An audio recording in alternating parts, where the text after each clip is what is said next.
Did Punjabi refugees build modern Delhi? The answer is no. And never say that Punjabi refugees built Delhi. Never. Modern Delhi developed through multiple historical layers. New Delhi was planned and constructed by the British. Old Delhi's bazaars and structures, many of which were Muslim-dominated before partition, became extinct, and their buildings became replaced by Punjabi upper-caste businesspeople after 1947, when the Indian government allotted vacant evacuee properties, and these were specifically given to upper-caste mercantile refugees such as Khatris and Aroras only. All new planned colonies, universities, hospitals, and airports were built by the government, none by refugees. The fact that Punjabi communities are highly successful in business in Delhi today does not mean they built the city. And the truth behind their never-should-have-happened success is because of a combination of casteism, capitalism, and classism.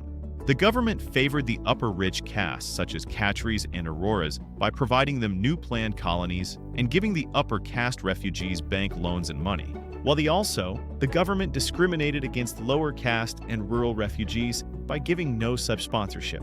Evacuee properties in Old Delhi, originally intended to be temporary, were allocated by the government of India and given only to upper-caste Punjabis. But along with being settled in camps, pen areas, and everywhere in Delhi right after their touchdown in Delhi, the evacuee phase was only during the emergency phase and was very far from accommodating the entire influx. Now, this part gets painful for the rural indigenous Delhi people. A few years after settling, primarily in the 1950s, post-independence colonies such as Rajinder Nagar, Punjabi Bagh, Lajpat Nagar, Kirti Nagar, and Patel Nagar were developed by the government, DDA, and private builders after acquiring land from long-established indigenous villages of Jats, Gurjars, Yadavs, Rajputs, Tyagis, Dalits, and Brahmins. Some of Delhi's universities were founded under the British, while others emerged during narrow-era policies. The airport system began in the British period and expanded through DDA initiatives. It is also important to remember that many of the so-called Punjabi refugees who arrived were not destitute. A significant number were wealthy, educated, mercantile families whose life was based on business. The government allocated new, well-planned colonies primarily to upper-caste Punjabi groups such as Khatris and Aroras, which, as mentioned, mostly emerged after acquiring indigenous villages, while lower-caste migrants were settled in very backward areas. Not only that, remember that the government gave loans and money for the upper-caste refugees, while nothing to lower-caste refugees.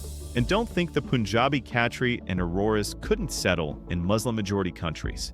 Remind you, most Afghan Hindu and Sikhs are Khatris and Aroras, who migrated a few centuries ago to expand their trade, commerce, and business, which are fields their community's life survival was all about. So once again, Punjabi refugees did not build Delhi, and they certainly did not build it from nothing. And Punjabi refugees caused Mughal culture to be erased in urban Delhi, as they literally chased out Muslims in 1947, erasing the Mughal vibes of Old Delhi. And a few years after they settled in Delhi, they caused displacement and erasure of rural Delhi's communities by seizing rural lands, forcing indigenous communities to leave their own villages.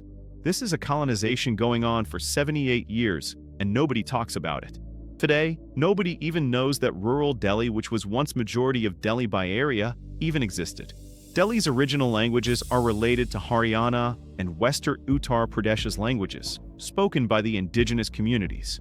Punjabis aren't refugee-descended people. They are clever modern imperialist colonizers of Delhi, and their power must come to an end as soon as possible before it gets from extremely bad to the worst outcome possible.